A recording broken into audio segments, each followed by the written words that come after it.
How to breed Pandaken in Monster Legends.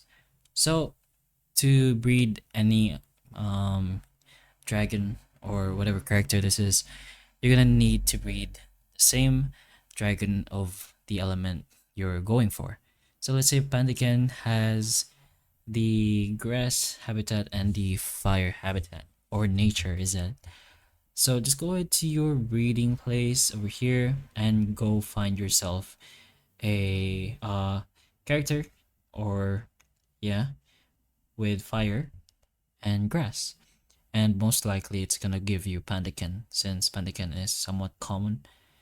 But uh the lower elements, since it will give you a higher chance of Pandaken and nothing more complicated.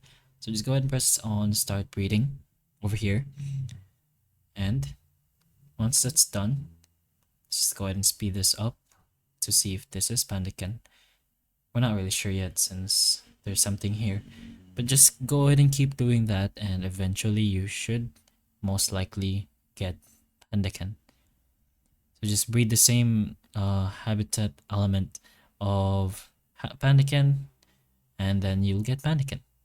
But that's pretty much how you breed for Pandaken, in Monster Legends. So hopefully the information of this video can help you. And if it can, please like and subscribe for more videos like this, and that's all.